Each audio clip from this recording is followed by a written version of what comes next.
Fala pessoal, que bom estar com vocês aqui mais uma vez no nosso canal, Professor Ulisses Pessoa. Se inscreve aí, dá um like. E no vídeo de hoje eu queria trazer uma reflexão bem bacana para você em relação à prática na advocacia criminal. Seja para você que já está atuando, seja você que está na graduação ainda, no meio, saindo, é para você pensar, é para você refletir.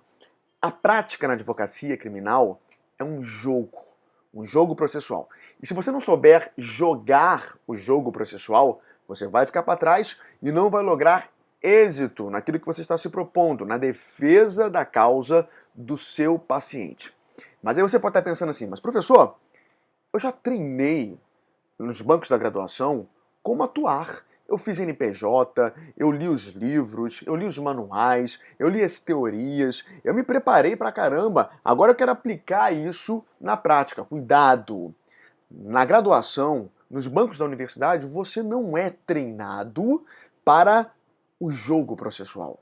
Você não é treinado para ser um jogador, um player, conforme eu costumo dizer. Você é treinado para fazer concurso. Você é treinado para fazer OAB. Você é treinado para estudar as teorias, decorar aquelas teorias. Não é que isso seja ruim se você está pensando aí no concurso. Não, não é ruim. Eu não estou dizendo que isso seja ruim. Mas o que eu quero mostrar para você é que graduação nenhuma vai te mostrar essa guerrilha, essa guerra, esse jogo processual e fazer você compreender e entender que a prática na advocacia criminal, ela é um jogo. Não adianta só você trabalhar lá toda a teoria do delito, você entender o conceito analítico de infração penal, você passar pelos pormenores lá dos substratos da estrutura analítica do delito, você conhecer, por exemplo, as regras processuais, você conhecer o inquérito de maneira que o manual te diz e que a lei processual penal te diz, como fazer os recursos.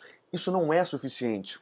O suficiente é você trabalhar tudo isso que você tem dentro de uma perspectiva de guerrilha, dentro de uma perspectiva de guerra, dentro de uma perspectiva de jogo processual. Você não pode entrar na prática pensando que você é parte.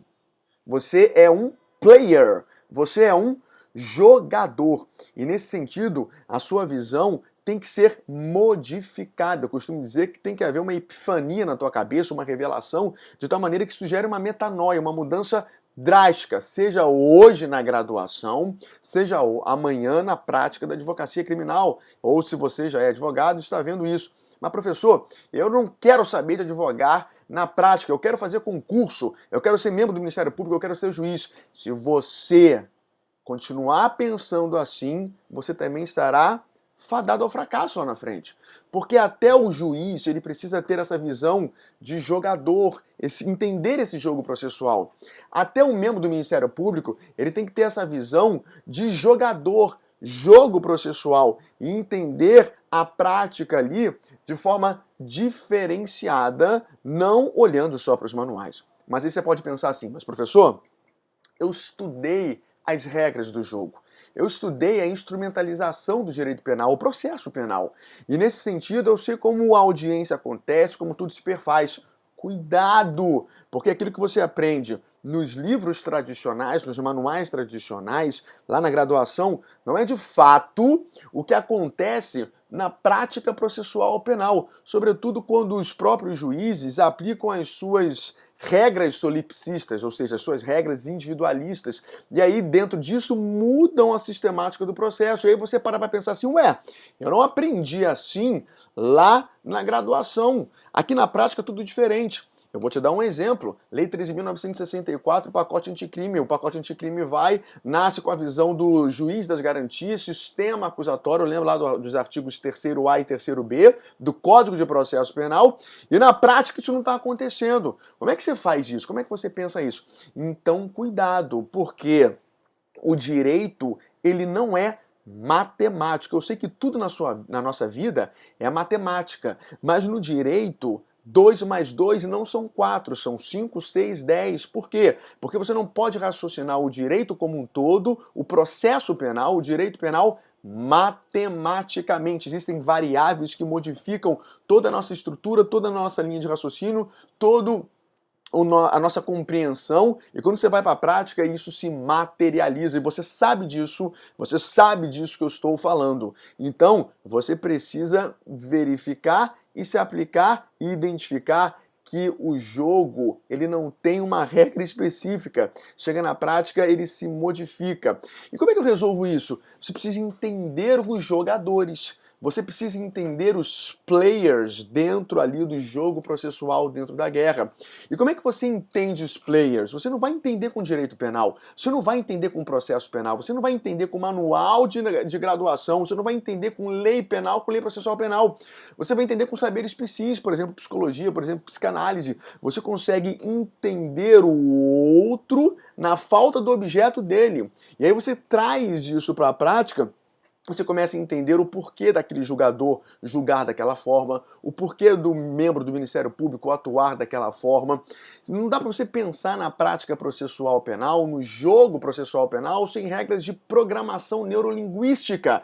PNL, objetivamente falando, a PNL vai te ajudar a identificar a linguagem corporal, o comportamento dos demais jogadores dentro ali do jogo processual. Você tem que pensar nessas coisas, porque se você não pensar nisso, a sua prática na advocacia criminal, ela não vai continuar da maneira que você pensa e o êxito ele vai demorar a chegar. Se você está na graduação ainda e se você está preso a dogmas sistemáticos concernentes a decorebas de lei, a decorebas de teoria, ou como no concurso X cai, como no concurso XYZ cai, você tem que mudar isso, porque amanhã, mesmo que você passe no concurso, você, por exemplo, como membro do Ministério Público, você vai ter que se adequar a esse jogo processual penal. Ou seja, você vai ter que se identificar e vislumbrar os demais como players, como jogadores. Nessa perspectiva, eu queria te apresentar 2 livros. O primeiro livro é de cunho jurídico, ou seja, de cunho processual penal, do nosso grande amigo Alexandre Moraes da Rosa, juiz lá em Santa Catarina e grande professor de processo penal, que ele trabalha com esse livro aqui, Guia do Processo Penal conforme a Teoria dos Jogos. Esse livro vai te fazer pensar sobre essa nova visão do processo penal como um jogo. Você precisa mudar essas perspectivas. O outro livro que eu queria te mostrar é um livro não de cunho jurídico, que é A Arte da Guerra, do Sun Tzu. Esse livro não vai te mostrar nada de direito, mas ele vai te mostrar estratégias de guerrilha. E o que isso tem a ver com o processo penal na prática, com o jogo processual na prática? Tem tudo a ver. Isso você não estuda na graduação. Eu até falo sobre essas teorias, até falo sobre esses livros. Você que é meu aluno, foi meu aluno na graduação, sabe do que eu estou dizendo, mas não dá tempo de nós esmiuçarmos isso. E nesse vídeo eu quero te provocar a pensar sobre isso e pensar de maneira diferenciada, porque a prática é diferente daquilo que nós trabalhamos lá na graduação. Mesmo que você passe no concurso e amanhã atue como uma autoridade pública, você vai ter que visualizar essa ideia de jogador para a sua prática também no processo penal. Nós vemos uma série de questões dentro aí da jurisprudência, dentro de audiências, dentro de cases concretos, em que a teoria dos jogos está ou esteve sendo aplicada. E você? Vai ficar de fora? E você não vai mudar a sua concepção? Esse é o grande desafio para a nossa prática na advocacia criminal. Vamos deixar de lado as decorebas, vamos deixar de lado aquele pensamento estanque, fechado, e vamos abrir a nossa mente e modificar a prática na advocacia criminal. Fica com Deus, beijo grande, espero que você tenha gostado dessas provocações. Até o próximo vídeo e avante sempre!